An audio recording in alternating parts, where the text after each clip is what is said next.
자, 안녕하세요. 정재균입니다. 지금부터 학교폭력 예방 특강 시작하도록 하겠습니다. 자, 오늘 이 특강은 네 단원으로 이루어져 있는데, 학폭에 관한 일반 상식, 두 번째가 학교 폭력이 발생했을 때 어떻게 처리할지 그 절차, 세 번째가 실제 사례. 제가 지금 연구소에서 가해자, 피해자 상담을 하고 있거든요. 그 실제 사례도 소개하고, 오늘 가장 중요한 과정이 바로 학교폭력 예방정책, 제가 10가지 소개해드리고자 합니다. 1995년 6월 6일 5층 옥상에서 서울고등학교 1학년 김대현 군이 투신합니다. 근데 자동차에 떨어져서 목숨을 부지해요. 그래서 다시 옥상을 걸어 올라가서 또 한 번 떨어집니다. 얼마나 학교폭력의 고통이 심한지 차라리 극단적 선택을 하는 게 낫겠다라는 생각이 간절했던 것이죠. 우리가 보통 학교폭력의 피해자 그러면 전형적인 호구겠지라고 생각할지 모르지만, 부친은 삼성에 근무하는 엘리트맨이고 피해자는 늘상 반장을 했던 그런 친구였는데도 불구하고 이렇게 학교폭력의 희생자가 되었다고요. 2011년 12월 20일에는 대구 덕원중학교 2학년 권승민 군이 투신하게 되는데, 여기 이제 7층 아파트라 엘리베이터를 타고 올라가고 있었어요. 5층 정도 돼서 갑자기 CCTV를 봤더니 이 학생이 털썩 주저앉아서 울기 시작했어요. 왜 그랬을까요? 어린 나이지만 본인이 이제 세상을 달리한다는 걸 알고 있는 거죠. 놀랍게도 이 학생의 부모님은 모두 교사였어요. 이렇게 학교폭력은 특정한 학생이 가해자나 피해자가 되는 게 아니라 우리 모두에게 닥칠 수 있는 문제라는 거죠. 자, 이런 두 가지 사건을 제가 보여드린 이유는 저 서울 김대현 군 투신 자살 사건 이후에 김영삼 정부에서는 처음으로 학폭 종합 대책이 발표됩니다. 그리고 두 번째 그 대구 중학생 투신 자살 사건 이후에는 강화된 학폭 근절 종합 대책이 발표되는데, 이때 학교 생활기록부에 기록을 하겠다. 초중학생은 5년, 고등학생은 10년. 근데 사실 이러한 학교 생활기록부에 적는 건 행정처리인데, 행정처리가 낙인을 찍게 되는 거잖아요. 그래서 결국 대학 진학을 좌절시키려는 그런 건데, 우리가 사법절차에서 소년부 송치와 그리고 검찰 송치 이후에 형사처벌이 있거든요. 소년부 송치도 낙인을 찍을 수 없고 보도도 할 수 없어요. 이렇게 철저하게 소년을 보호하는데 어떻게 행정절차로 이렇게 낙인을 찍느냐 해서 국가인권위원회에서는 인권침해 소지가 있다 하여 10년은 너무하다. 다 5년 미만으로 줄여라. 이렇게 됐고, 박근혜 정부에서는 자율적 예방정책으로, 그리고 문재인 정부 때 큰 변화가 있었는데, 그것은 경미한 사건은 그대로, 지금처럼 그대로 학교장이 자체 해결하지만, 좀 중한 사건은 학폭위에서 교육지원청의 학교폭력대책심의위원회에서 결정을 해라 라는 걸로 바뀌었어요.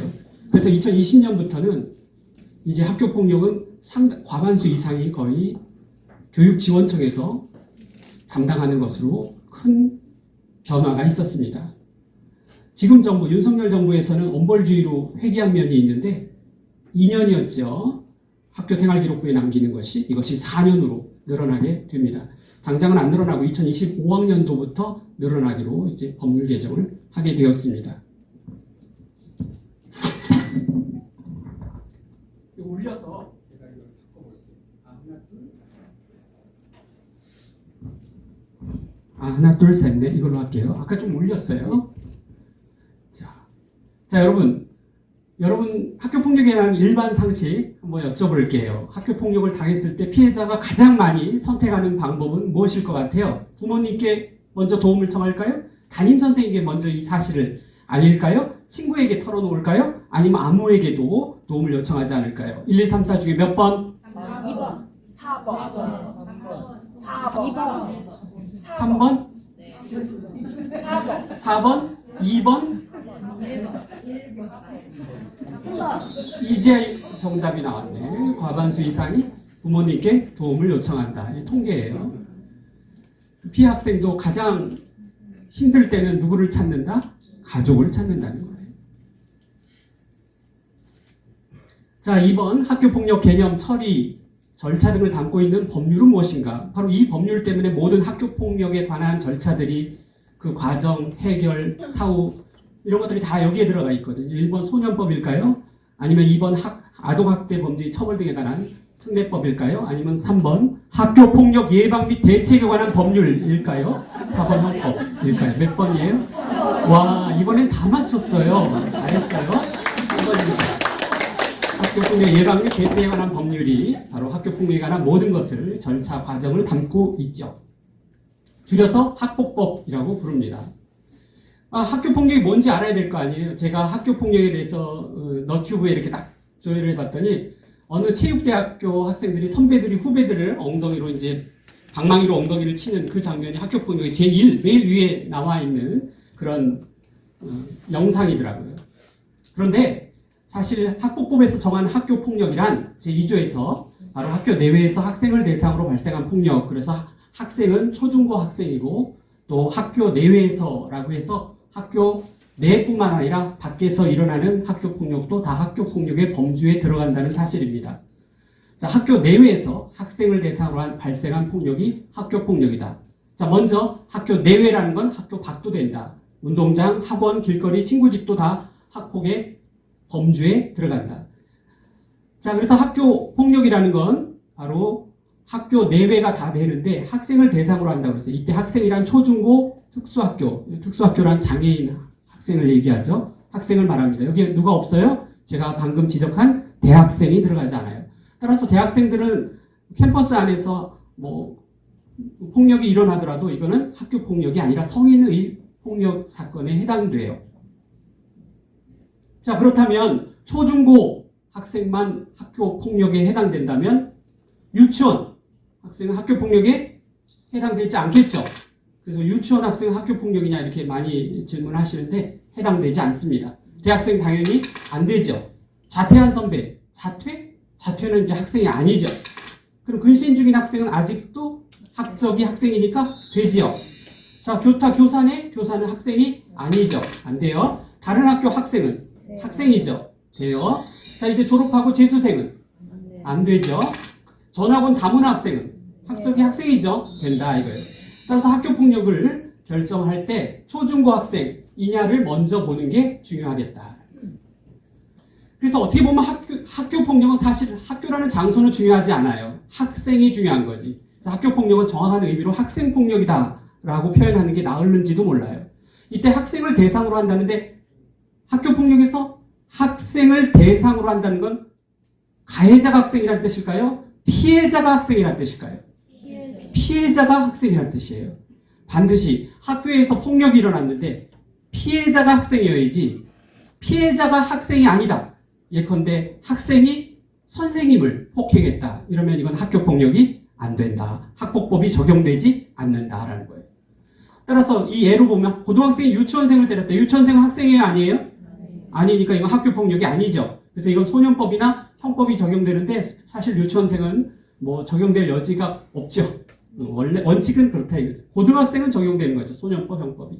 2번 가해자니까. 2번 중학생이 담임교사를 때렸다. 담임교사는 학생이 아니죠. 따라서 학폭법이 적용되지 않고 이건 교원 지휘법이 적용돼서 이 중학생은 징계 보통 처분되죠. 3번 담임교사가 고등학생을 때렸다. 고등학생은 학생이죠. 그래서 이건 학폭법이 적용됩니다. 그러나 가해자가 학생이 아니라 선생님이죠. 성인이죠. 이렇기 때문에 이거는 형법이나 아동학대법이 우선 적용되고 학폭법은 피해자 보호라든가 긴급조치 등 보조적으로 적용됩니다. 4번 고등학생이 중학생을 때렸다. 둘 다 학생이죠. 이게 학폭법에서 상정하는 가장 일반적인 원하는 일반적인 사건이 바로 학생이 학생을 때렸다. 이제 사건을 일으켰다라는 거예요. 그래서 4번이 바로 학폭법에서 정한 가장 일반적인 것이다. 일단 무조건 피해 학생이 학생이어야겠다. 피해자가. 그래서 지금까지 보면 학교 밖의 폭력도 학교 폭력이다. 학교 내외니까 초중고 학생이어야지 대학생이나 유치원생은 안 된다. 세 번째는 피해자가 반드시 학생이어야 된다. 그래야 학교 폭력이 적용된다. 자, 두 번째 상식. 학교 폭력은 늘고 있을까요? 줄고 있을까요? 늘고 있다고 많이 말씀하시죠. 자, 저는 학교 폭력이 암수범죄라고 생각합니다. 왜냐? 이 암수범죄라는 것은 실제로 있는데 수사기관에 신고되지 않는 사건을 암수범죄라 합니다. 과거 성폭력이 그랬죠. 성폭력 왜 신고하지 않죠? 창피하니까. 경찰 단계, 검찰 단계, 법원에서 또 얘기해야 돼. 그러니까 아예 신고를 하지 않는 거예요. 그런데 요즘은 미투 사건이다 뭐다 해서 이제는 성폭력도 많이 수사기관에 신고되죠. 과거에는 3%였어요. 신고율이. 지금은 50%가 넘을 정도. 자, 마약 범죄는 마찬가지로 마약 파는 사람이나 마약을 사용하는 사람이나 신고할 리가 없죠. 그러니까 거의 수사기관에 인지되지 않습니다. 아동학대는 부모가 자식을 때리면 누가 신고해요? 부모가 자기가 신고할 리는 없을 테고 자식이 신고하면 더 맞겠죠. 또 그 수사관이 보통 어떻게 해요? 경찰관이 왜 이렇게 많이 때렸어요? 그러면 아유 한 대 쥐어박았는데 자기가 넘어져가지고 너 저기 뭐야 저기 이렇게 하고 무마한단 말이에요. 학교 폭력도 마찬가지였다. 제가 학교 다닐 때는 학교 폭력이 아니라 선생님들이 이렇게 많이 학생들을 때리니까 학교 폭력이 있을 그게 없었어요. 선생님들의 어떤 거기서 벗어나자 이게 더 큰 주제였다. 과거에 학교 폭력이 많이 있었어요. 저희가 다닐 때도. 그러나 그 신고까지 할 생각은 아무도 없었다. 담임 선생님이 다 해결했지. 화해하거나 뭐 때리거나 이래서 다 화해했다. 하지만 이 학폭법이 적용되면서 이제 조금이라도 뭐 문제인식을 하게 됐다 그러면 신고하는 거예요. 적극적으로. 그래서 이제 학교 폭력은 과거와 달리 암수범죄가 아니다라는 거예요. 신고가 적극적으로 나오기 시작했다. 그래서 보면 2012년 보면 24,000건 쭉 해갖고 늘고 있어요. 뒤로 가니까 줄고 늘어요? 일단 봅시다. 2020년 동그라미 쳐놨는데 8,000건이에요.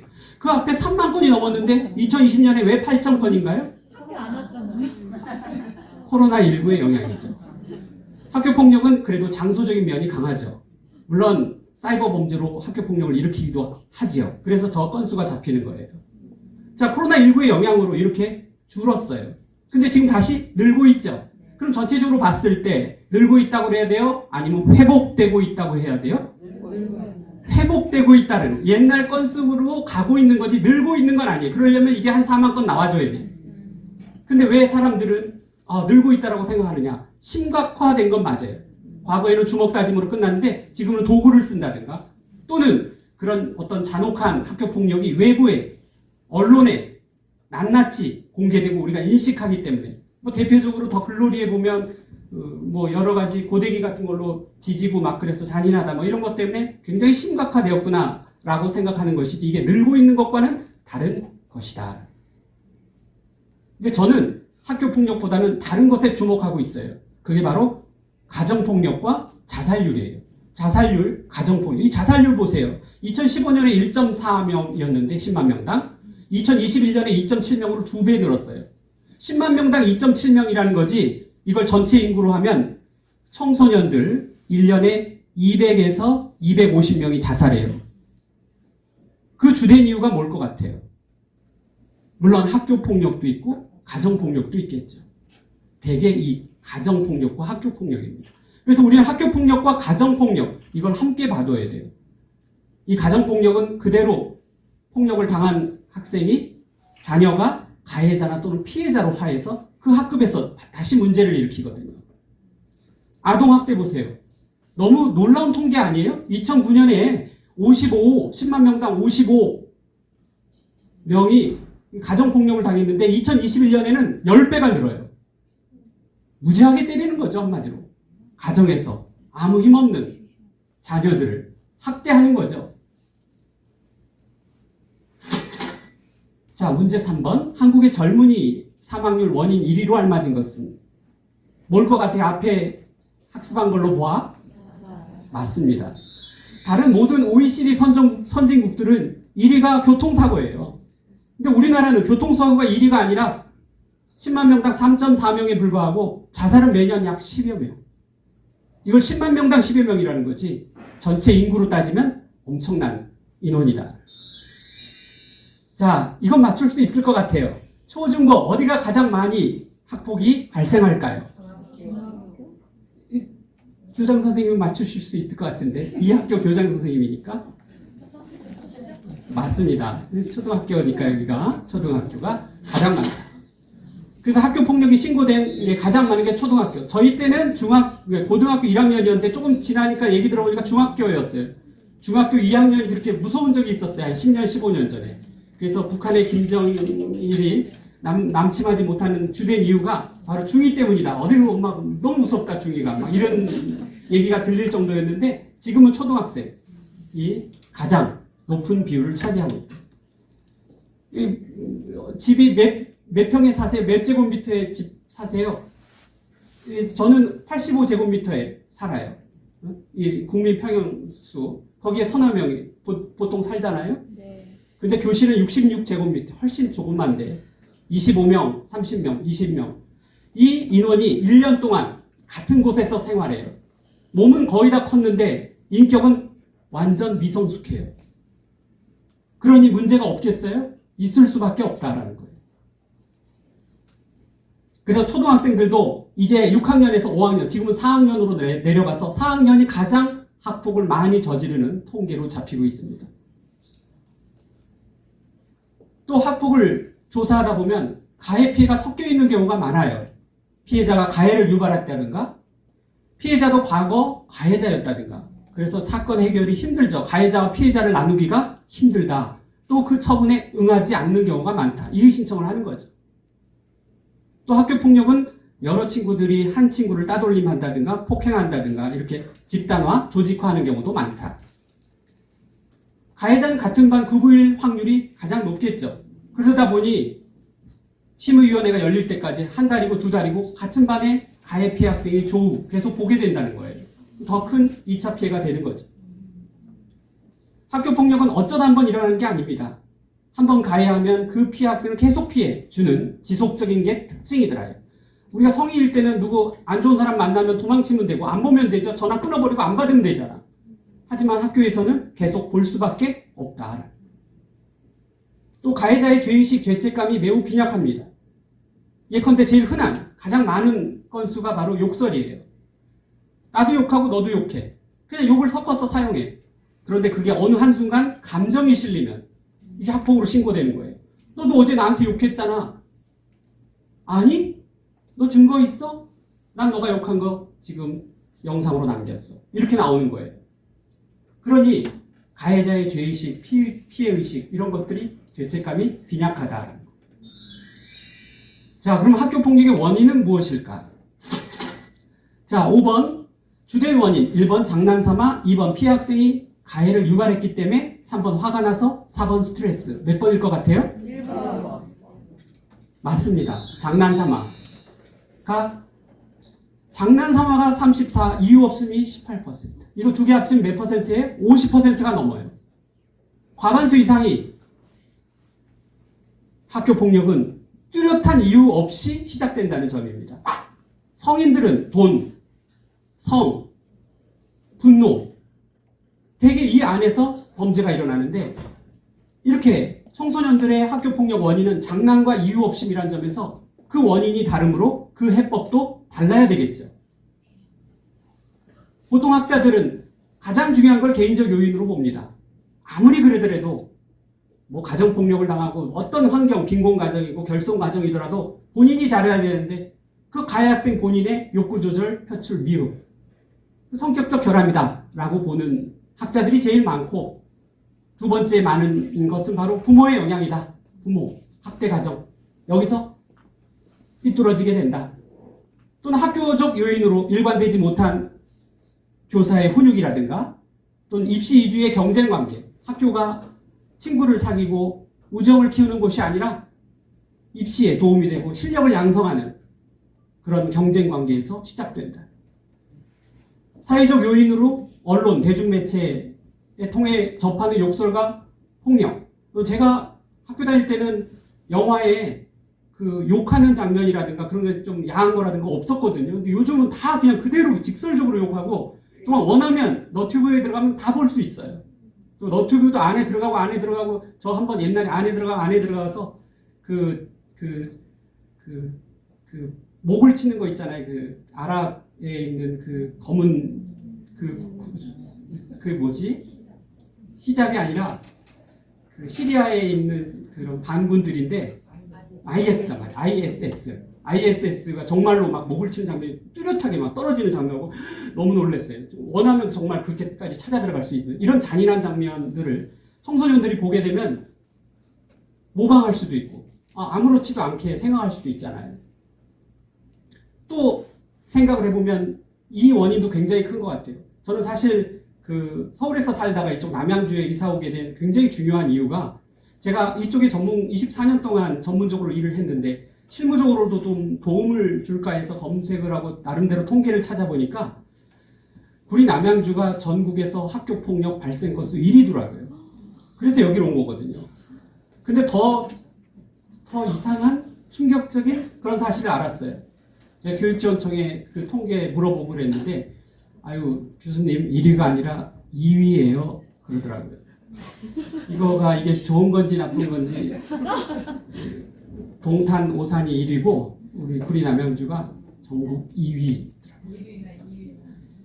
그런데 왜 이렇게 신도시, 특히 우리 남양주 그런 아파트 단지가 아주 높게 올라간 신도시라고 많이 얘기하잖아요. 왜 우리가 발생률이 높을까요? 여러 가지 고민을 하고 있어요. 옛날에 다자녀, 저도 이남이녀의 막내라서 누나들이나 형들한테 안 맞으려면 또는 질책을 듣지 않으려면 하는 눈치를 봐야 됐단 말이에요. 근데 지금 다 한 자녀잖아요. 그죠? 눈치 볼 필요가 없어요. 부모님이 그냥 공주 왕자로 모신단 말이에요. 이런 건 영향이 크지 않을까. 또 과거에 아버지는 엄마고 어머니는 사랑으로. 근데 지금 다 맞벌이에요. 집에 오면 아무도 없어요. 집에 와서 할 게 없어. 친구들하고 뭐 게임하거나 뭐 너튜브 보고 이런단 말이에요. 인격을 함양할 기회가 없는 거죠. 학교에서는 야 공부는 학원에 가서 해. 이런 경우도 많단 말이에요. 그러니까 제대로 전인교육, 인성교육이 부족하단 말이에요. 거기다가 과거에는 주먹다짐으로 끝난 경우가 많거나 아까 제가 소개했듯이 담임선생님이 모든 학교를 장악하고 있었는데 그때는 사실 그럴 이유가 있었죠. 왜냐하면 담임선생님이 학생을 때리는 것이 폭행은 합법이었어요. 폭행 자체는 불법인데 바로 사회상규에 어긋나지 않는 행위로 그거는 처벌되지 않았거든요. 그래서 사실 손바닥을 치거나 엉덩이를 치거나 이렇게 상해 입지 않을 정도까지는 괜찮았어요. 근데 지금은 폭행이 대법원 판례에서 이제 안 된다고 나왔기 때문에 이제 체벌이 금지되고 있어요. 그러니 교권이 무너지고 학생들은 선생님 무서워하지 않죠. 무서운 건 이제 뭐 같은 반 그부 중에 누가 나하고 어떤 관계를 맺느냐가 중요해지게 되는 거죠. 그러다 보니까 힘으로 밀리면 도구를 쓰게 되겠죠. 칼이라든가 고데기라든가. 거기다가 요즘 휴대폰은 얼마나 많은 또 다른 범죄를 일으키는 원인 제공이 되지 않겠어요? 신체를 촬영한다든가 셔틀이라는 건 강제로 빼앗는다 또는 강제로 심부름을 시킨다 이런 뜻이거든요. 뭐 기프트콘을 강제로 달라고 한다든가 또는 인터넷 음란물, 폭력물을 공유하고 보내고 받고 한다든가 사이버 따돌림, 사이버 모욕, 사이버 명예훼손이 과거에는 없었던 저는 이제 인터넷을 막 사용한 게 대학교 다닐 때거든요. 그러니까 학교 폭력이 아니죠. 그러니까 그전에는 이런 사이버상의 학교 폭력은 없었던 거죠. 이제 이게 새롭게 등장한 것이다. 자, 그럼 학교 폭력이 발생했을 때 어떻게 처리되는지 한번 볼게요. 자, 먼저 우리 나이를 잘 봐두셔야 될 것 같아요. 10살, 그리고 14살, 그리고 19살. 자, 10살 미만은 범법소년. 10살 미만은 살인을 저질러도 처벌할 수 없어요. 이걸 범법소년, 범죄를 범했지만 처벌할 수 없다. 이거예요. 다만 이럴 경우엔 민사상 손해배상 책임은 있죠. 그것도 본인은 못하니까 그 부모에게 지우죠. 감독 책임을 들어서. 10세에서 14세까지 촉법소년입니다. 간혹 촉법소년이 야, 나 처벌되지 않아. 그러면서 막 경찰차 위에 올라가서 부시고 막 그러는데 소년원 겁니다. 처벌이 왜 안 돼요? 잘 모르고 하는 소리지. 그래서 소법소년 10세에서 14세 미만은 가장 무거운 처분이 소년원 송치다. 14세, 19세 범죄를 위반하면 범죄 소년이라고 하는데 소년원에도 갈 수 있고 소년 교도소에도 갈 수 있다. 그래서 우리는 소년원만 알고 있는데 소년 교도소라는 것도 있어요. 김천에 소년 교도소가 있죠. 그래서 이것은 성인처럼 처벌하는 기관이다. 근데 가급적 기회를 주려고 소년원에 송치하죠. 이렇게 소년원에 송치하면 그 전력이 법무부 내부 인트라넷만 남지 그 외부적으로는 공개되지 못하게 돼 있어요. 자, 14세, 10세 이렇게 19세 나누는 기준은 고의의 형성 과정, 고의의 형성 정도를 갖고 입법자가 판단한 거예요. 10세까지는 범죄를 저지를 고의가 충분치 않다. 10세에서 14세는 조금 있지만 완전한 성인이 아니다. 14세 이상부터는 성인과 똑같이 고의가 크다라고 보고 성인처럼 처벌할 수 있다. 이렇게 나누죠. 학교 폭력이 발생하면 이거 피해 학생 부모가 경찰에 고소할 수도 있고 행정기관에 신고할 수도 있습니다. 이게 전혀 별개예요. 행정기관에 신고한다고 경찰 고소가 없어지는 건 아니고 경찰 고소가 됐다고 행정기관에 추가로 뭐 자동적으로 신고하고 이런 건 아닙니다. 그래서 사법 절차도 밟아야 되겠다 그러면 이렇게 두 가지 다 경찰 고소와 행정적으로 학교에 신고하는 방법이 있습니다. 또 학교에서 인지하더라도 이건 접수가 되는 거죠. 학교에서는 자체 해결하든가 아니면 교육지원청에 넘기는 이 두 가지 방법이 제일 크다 할 수 있어요. 그래서 학교에서는 학교폭력을 접수하면 양측 학부모에 통보하고 학교장에게 전담기구에서 보고하죠. 48시간 내에 교육지원청에 신고해야 됩니다. 학교에서는 교육이 목적인지라 이렇게 학교폭력에 대해서 어떤 전담기구를 따로 꾸리죠. 교감 선생님을 정점으로 전문 상담교사, 보건교사, 책임교사, 학부모 등이 있는데 반드시 학부모가 3분의 2 이상 속해야 돼요. 전담기구에는.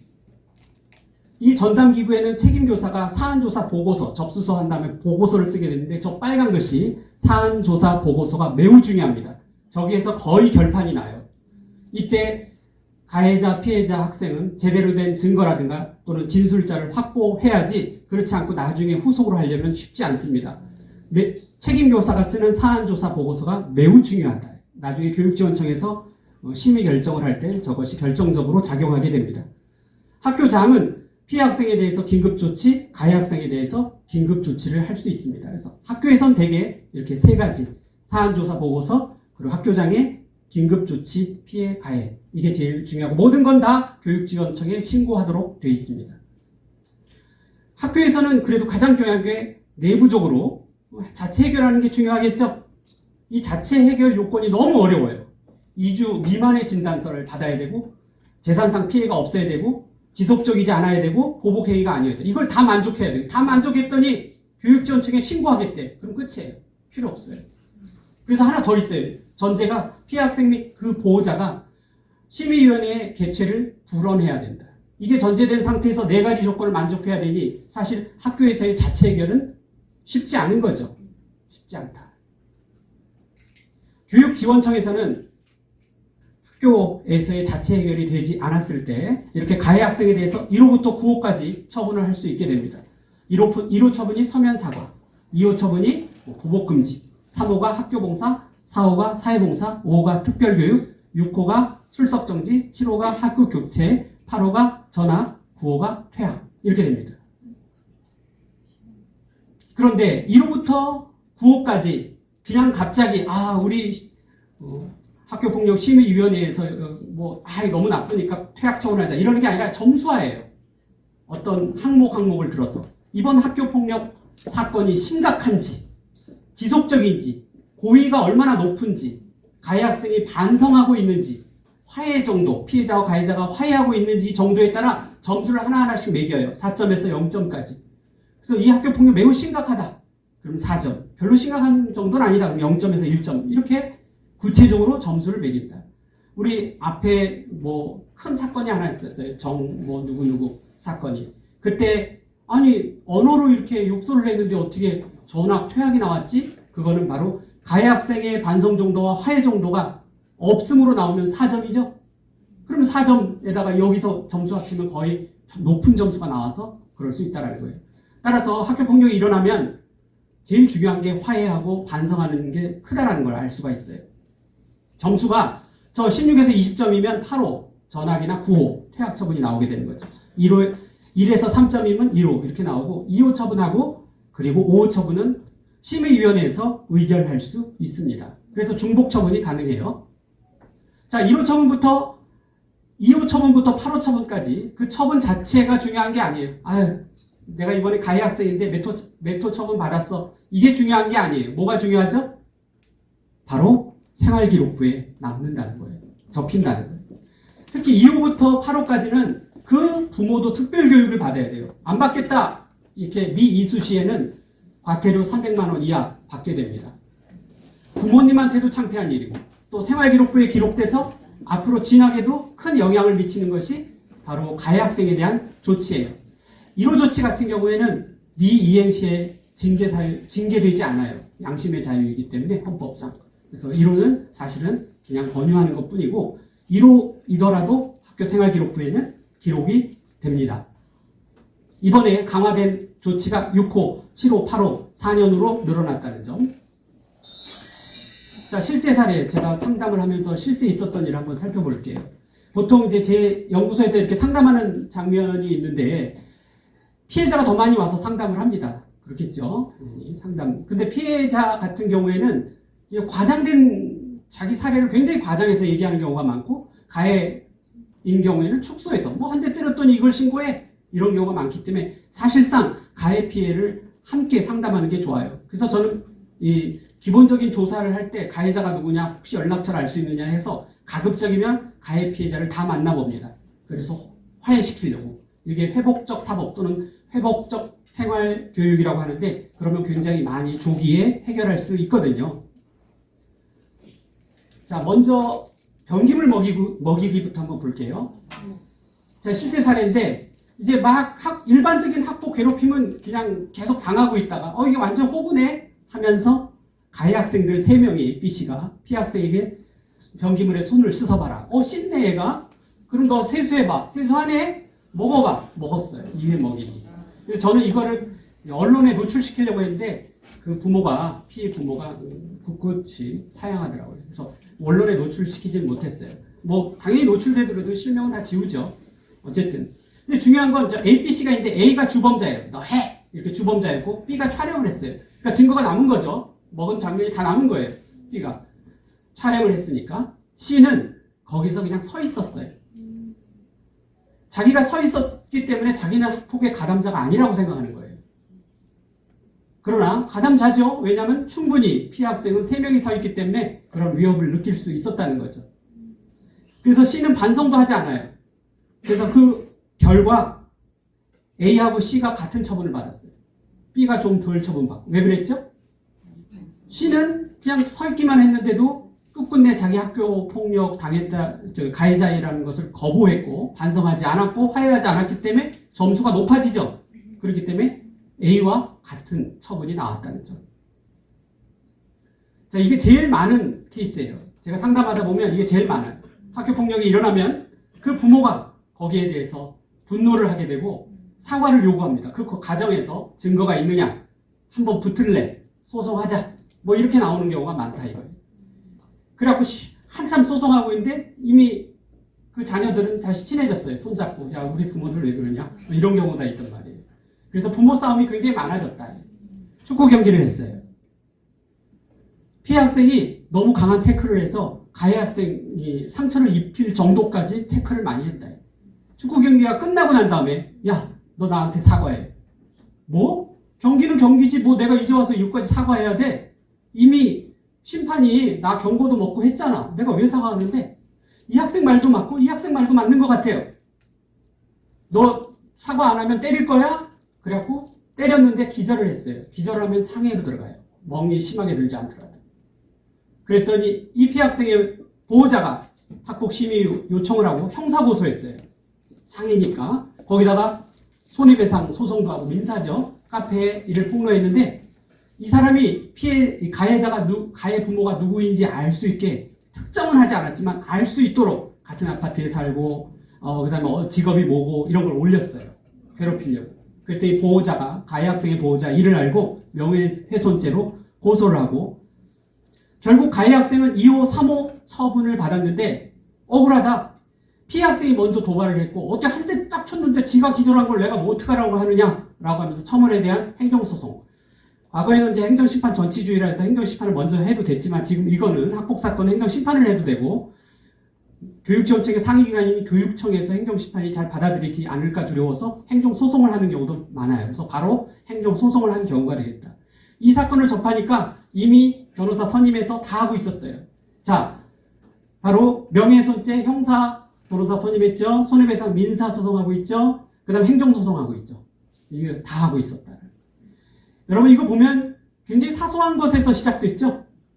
근데 이렇게 해갖고 끝날 것 같아요. 놔두면 대법원까지 갑니다. 지금은 이게 너무 일이 커진 나머지 같은 아파트 위아래에 살고 서로 친한 부모였어요. 근데 증거 있어? 이 한마디 때문에 이렇게 됩니다. 그래서 지금은 이제 서로 이러는 거죠. 너네가 이사 가면 다 없었던 일로 해주겠다. 네, 아니야, 너네가 이사 가라. 그럼 없었던 일로 해주겠다. 이러고 있는 상황이다. 소송은 진행 중입니다.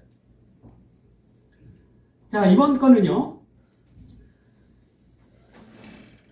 인터넷 범죄의 대표적인 건데 난 부산여중 2학년이야. 우리 톡방에서 친구할래? 난 남양주 중학교 2학년 김미진이야. 난 엉뚱해서 고민인데 내 사진 좀 봐봐. 엉덩이 뚱뚱이에요. 너도 좀 보내줘. 이건 비밀인데 나 엉덩이에 점도 있어 하면서 사진을 보내준 거예요. 난 가슴에 점도 있어 하면서 가슴 사진도 보내서 너도 보내줘 하니까 너만 봐야 돼 하면서 보내줬어요. 여기서 문제가 터지는 거죠. 2학년 3반 김미진, 너 거시기 사진 안 보내면 지금까지 올린 사진 다 인터넷에 올릴 거라고 협박합니다. 보내주면 어떻게 되죠? 100만 원 내놔. 안 그럼 다 올릴 거야. 조사를 해봐. 결국 이제 경찰에 접수돼서 신고됐어요. 그래서 남양주 남부경찰서 여천계 형사과에 접수됐는데 조사해봤더니 강원도 철원군 상병 김철수가 벌인 행각이에요. 우리 자녀들에게 이런 거 조심해야 된단 말이에요. 여러분, 우리들도 성인들도 보이스피싱의 희생자가 되는데 어린이들은 얼마나 잘 속겠어요. 이게 얼마나 큰 상처겠냐, 여학생한테. 학교폭력은 반드시 징후가 있습니다. 불이 날 때 연기가 피는 것처럼.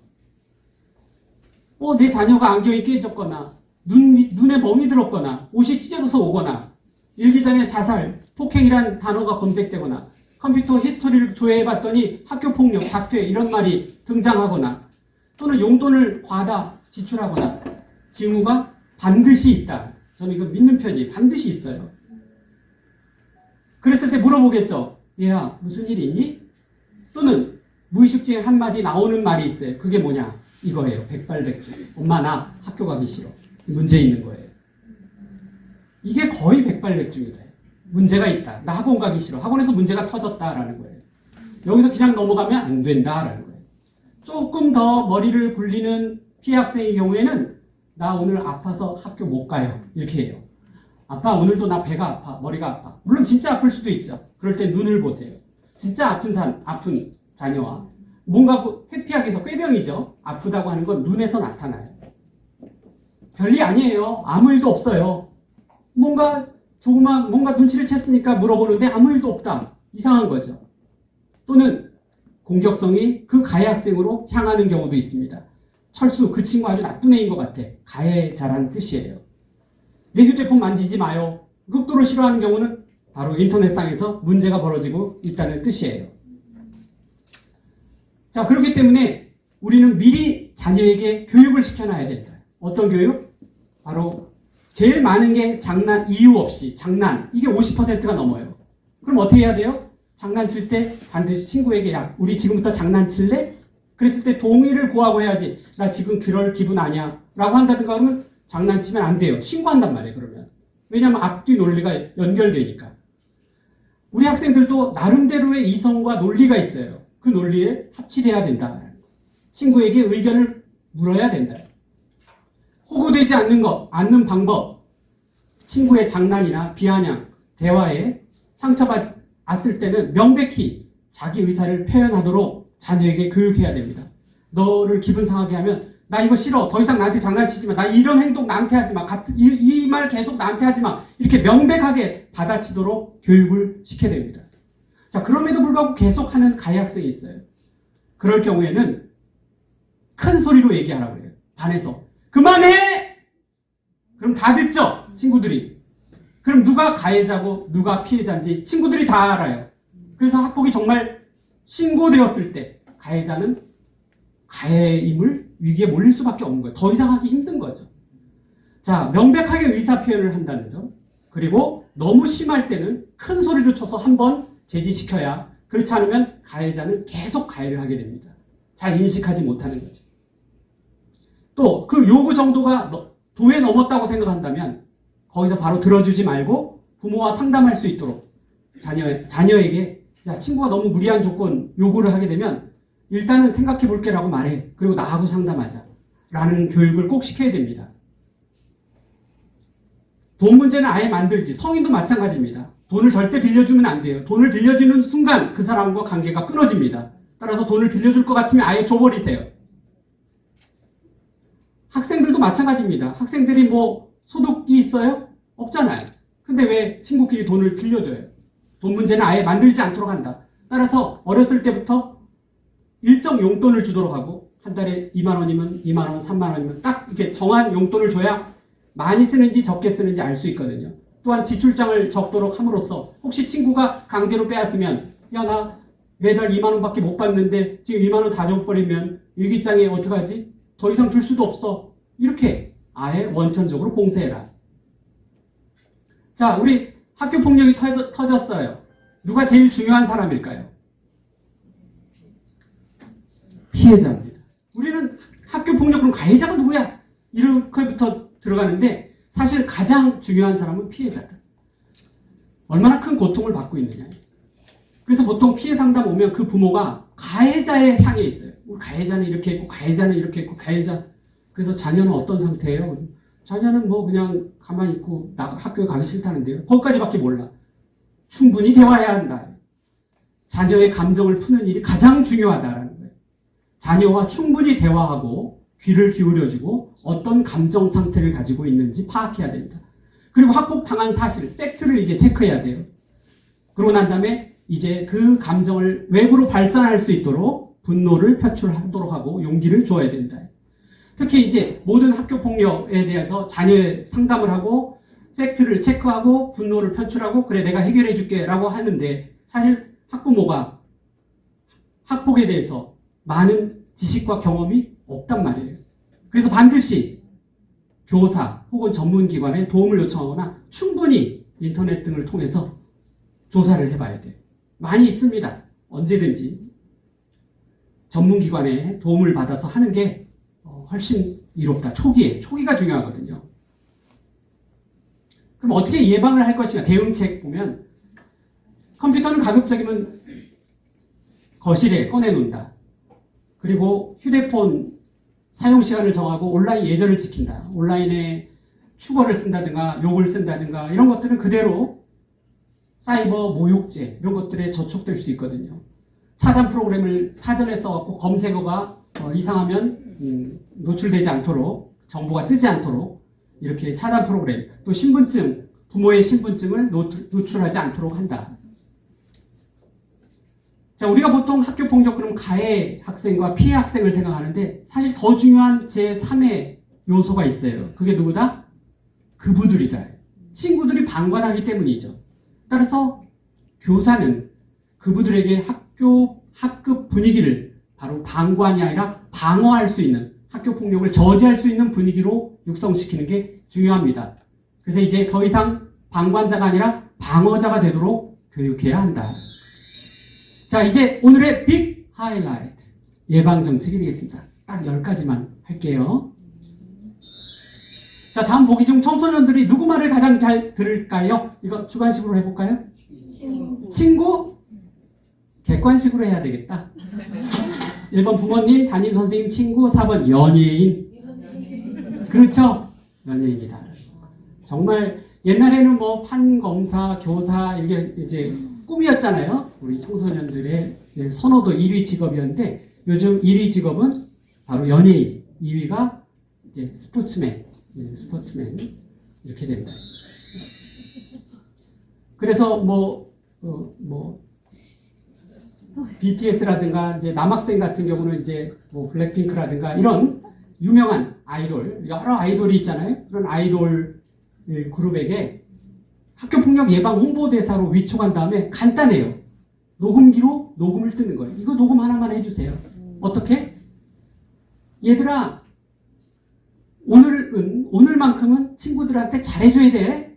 폭력 안 돼? 이렇게 한마디만 녹음해도 이것을 등교시간 또는 점심시간에 학교에서 방송으로 틀어줘도 학교폭력은 일어나지 않는다는 거예요. 아니 진짜예요. 이거 전국 학교에 저는 이제 어떤 1, 2개 학교가 아니라 전체 학교를 보고 하는 거예요. 이거 안 받을 학교가 어디 있겠어요? 있죠. 근데 돌아가면서 이걸 틀어줬다. 그러면 이게 큰 자극이 된다라는 거죠. 제가 이거 설문조사해갖고 밝혀낸 거예요. 그래서 괜찮은 방법이다. 지금 10가지는 다 제가 지금까지 연구하면서 한 거예요. 아직 실험 못했어요. 왜냐면 안 만나주더라고요. 그래서 이거 녹음을 딸 수가 없어요. 근데 이제 곧 지금 섭외 중이라 이제 할 예정입니다. 그러면 녹음 받아주실 거죠? 틀어주실 거죠? 교장 선생님이 틀어주신다고 했으니까 곧 실현 가능성이 생겼어요. 자, 두 번째, 교사 학부모에 대한 학교폭력 예방교육. 여러분 그냥 어떤 의미로 어떤 그 뜻을 가지고 여기에 오셨는지, 물론 학교폭력 예방 강의 들을 필요성이 있다고 해서 오셨겠지만 많은 사람들이 외면합니다. 자기가 닥치지 않으면 사전에 이 강의를 들을 사람은 거의 없어요. 근데 듣고 나면 꼭 필요하구나 라는 생각을 하게 되거든요. 이런 학교폭력 예방교육이 많이 보급돼야 되는데 강의를 하기가 되게 어려워요. 뭐 어디서 하면 못하게 하고, 뭐 현수막 붙이려고 하면 못 붙이게 하고, 하지 마라 하고, 아파트 단지에 브로셔 꽂으라 그러면 10만 원 내라고 하고, 정말 너무 제한이 많다. 이거 하는데 무슨 그 돈까지 내면서 해요. 본인들을 위해서 하는 건데 여기도 마찬가지입니다.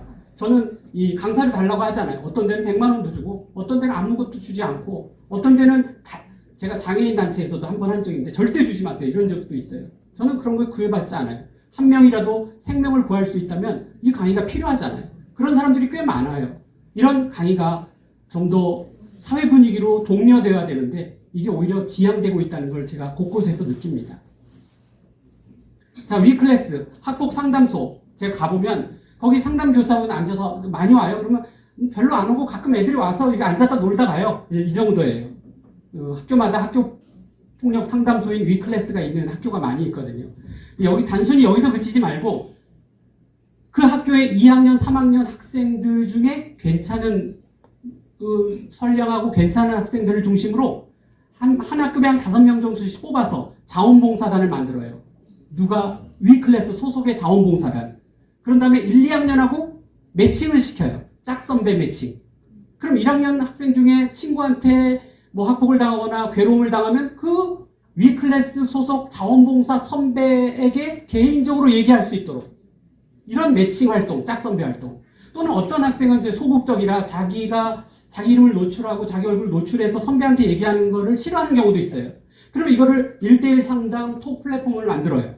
그래서 자기 이름을 밝히지 않고도 얼마든지 이 선배들한테 상담할 수 있도록 하는, 그렇게 한다면 아무래도 그 학교에서 학교폭력을 줄일 수 있지 않을까.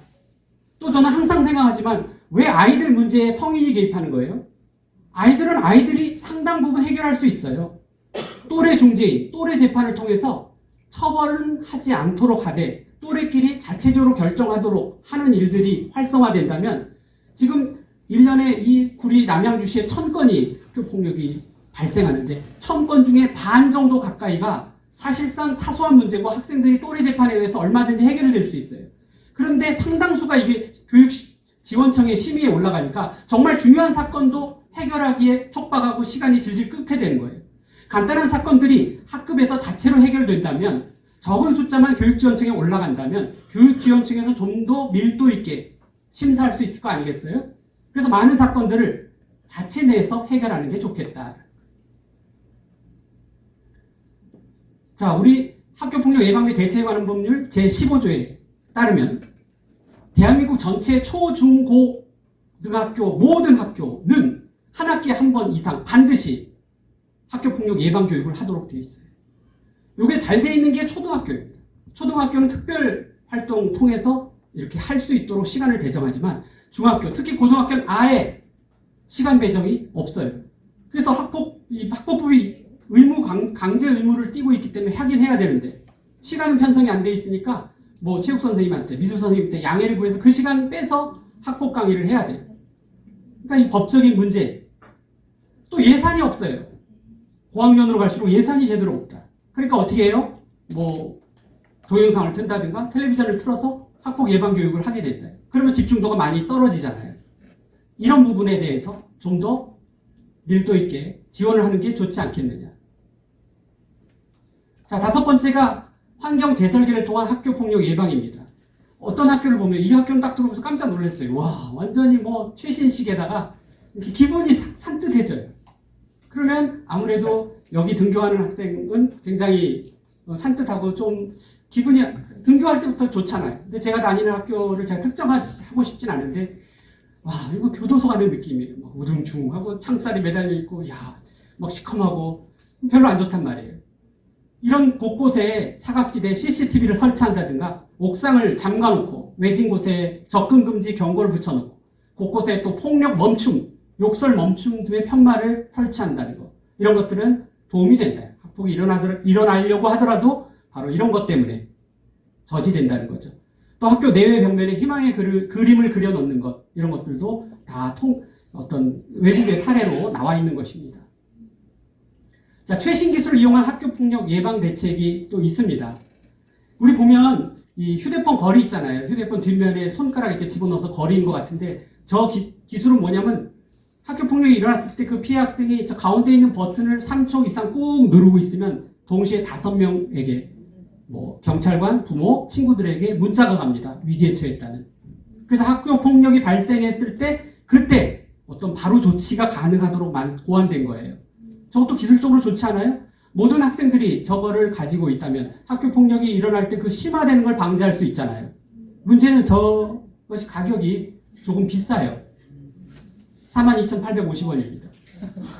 그래서 이거를 다 사주기에는 누구는 부유한 학생들은 갖고 다니고 가난한 학생들 안 갖고 다니면 또 이 학교 폭력이 빈부격차와 연동된다 그러면 또 문제가 생길 거 아니겠어요? 그래서 저것도 어떤 교육청이나 또는 어떤 뭐 라이언스 클럽 이런 데서 라면 갖다 주는 것보다 공책 갖다 주는 것보다 이런 것들의 지원이 더 필요하지 않을까라는 생각을 합니다. 자, 융합교육, 학교 폭력 예방 내용을 교과목에 편성하는 거예요. 교과서를 만들 때 왜 뭐 제가 이제 지금은 방학이에요. 이번 1학기 때 수업을 하는데 제가 이제 사범대니까 교육학과니까 우리 학생들이 상당수가 교생 실습 간다고 그러더라고요. 윤리교육학과 학생이 선생님 저 2주간 빠져요. 교생 실습 가요 그러더라고요. 그래서 가서 뭐 해겔의 철학 이런 거 가르치지 말고 좀 에티켓 좀 가르쳐라. 에티켓. 그랬더니 그거 가르치면 학부모님들한테 신고된대. 전화 온대요. 시험에도 안 나오는 거 가르친다. 그러면 그때 제가 착안한 거예요. 그럼 시험에 나오는 거 가르치면 되잖아. 학교폭력을 과목에 넣는 거야.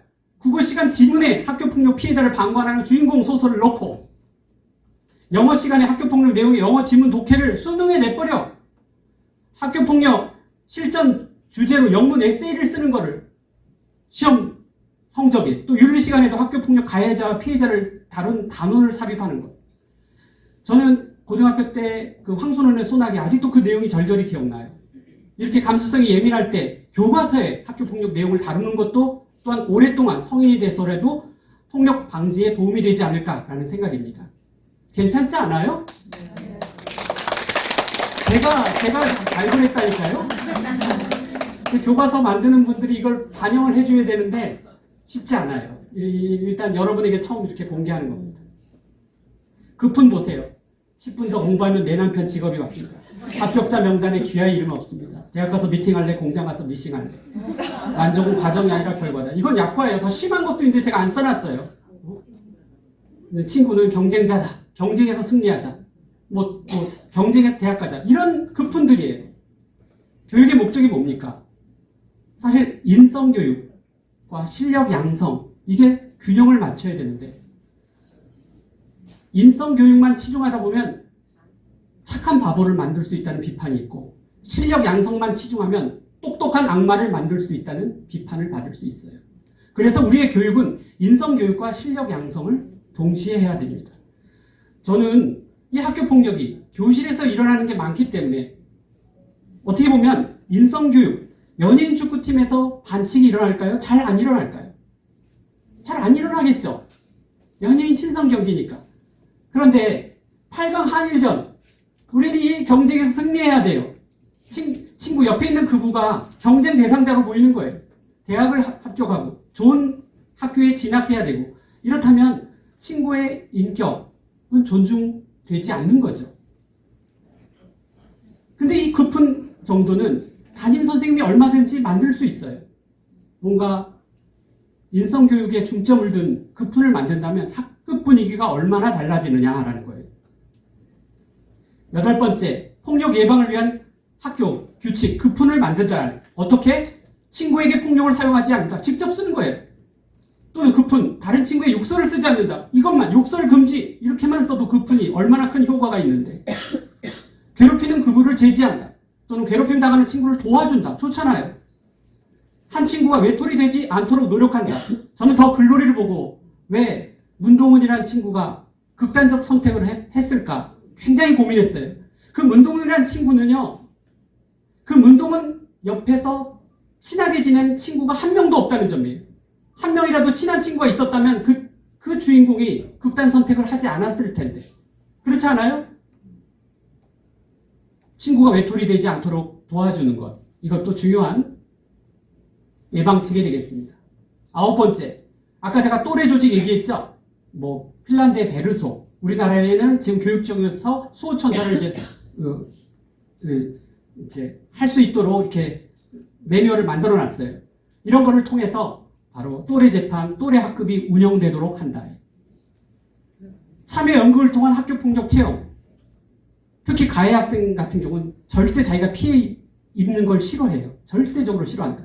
자기가 한번 피해자가 돼보는 역할 연기, 또는 저런 카드 게임, 특히 초등학생한테 도움이 되는 게 카드 놀이 하는 거거든요. 저걸 통해서, 카드 놀이를 통해서 카드 안에 써있는 학교폭력 예방 문구를 읽는다든가, 저건 좀 저렴해. 25,000원이에요. 저런 거는 정말 로터리 클럽 이런 데서 공책 사주지 말고 저런 거 학급에 하나씩만 주면 되거든. 그럼 큰 도움이 되는데. 얼마나 놀이 좋아하는데. 쉬는 시간 딱 되면 밖에 나가서 남학생들은 밖에 안 나가지. 저기 학급 뒤쪽에 가서 막 논다고 해요. 막 하고도. 그때 저 예방 카드 갖고 놀면 많은 도움이 된다라는 거죠. 저는 제가 24년 동안 이 청소년 범죄와 학교 폭력에 대한 논문도 쓰고 연구를 했는데, 저보다 더 많은 지식을 갖고 있는 물질이 나타났다고 하더라고요. 챗 GPT예요. 그래서 제가 여기에 조회해봤어요. 학교 폭력 예방을 알려주세요. 이렇게 물어봤더니 교육 프로그램, 학교 내 규칙과 연계, 학교 감시와 감독, 학생들의 연결관계를 강화, 수업 및 지역사회에 참여, 가장 일반적인 얘기를 쓰더라고요. 이거는 무슨 GPT가 아니라 이건 누구나 할 수 있는 얘기네 하면서 내가 더 전문가구나 라는 생각을 하게 됐습니다. 자, 10개를 다 했지만 이거의 근본적인 게 뭐냐? 가장 중요한 예방책을 마지막으로 설명드리도록 할게요. 통계해보면 우리나라 초중고 학생들 92%가 매일 욕설을 사용하고 있어요. 92%가. 초중고생 22%는 매일 10회 이상, 하루에 10회 이상 욕설을 사용하고 있어요. 그런데 그 욕설은 다 누구한테 배웠느냐? 그 부모한테 배워요. 제가 가해 피해 상담하잖아요. 부모와 상담하거든요. 그럼 그 부모에게 실마리가 다 나와요. 제가 쓴 책 학교폭력 예방 교과서에 보면 첫 앞면에 이렇게 써 있어요. 학교폭력 예방은 어른의 마음, 말에 달려있다. 우리 청소년들은 어른들 보고 그대로 따라하는 거예요. 어른들이 어떻게 하느냐에 따라서 그들은 그대로 영향을 받게 됐다. 이 학교폭력 전체 중에 언어폭력이 무려 41.8%, 그리고 사이버폭력이라는 사이버 문자를 얘기하는데 이렇게 사이버 명예훼손, 모욕이 9.6%, 이렇게 언어 문자가 50%가 넘어요. 우리 청소년들이 욕설만 쓰거나 말하지 않더라도 학교 폭력의 반을 줄일 수 있다. 욕설만 쓰지 않아도 학교 폭력의 반을 줄일 수 있다. 반을 줄이면 교육지원청이나 학교에서 해결할 건수들이 확 줄어요. 그럼 정말 밀도 있게 심의해야 될 것들을 정상대로 심의할 수 있는 거지. 그래서 여러분에게 두 과일을 보여드리려고 해요. 사과와 사과. 사과하라 이거예요. 사실 학교 폭력은 사소한 것에서 시작된다고 그랬죠? 가해 피해 부모가 조기에 만나 사과해야 합니다. 그러면 쉽게 끝날 것을 너가 먼저 사과해. 증거는 있어? 여기서 시작된다는 거예요. 아예 적반하장으로 너부터 피해자 보러 사과하라는 사람도 있어요. 꼬투리형도 있고 사과하면 용서해 줄 거죠? 모든 게 내 탓입니다. 우리 유명 가수가 있습니다. 임모모라고 하는데 정말 유명한 가수예요. 자기 자녀가 학교 폭력의 가해자였어요. 피해자 부모와 자녀를 만나서 바로 엎드려서 무릎 꿇고 잘못했다고 빌어요. 그러면 누가? 바로 자기 자녀가 큰 충격을 받습니다. 나의 잘못이 나의 부모를 이렇게 힘들게 하는구나.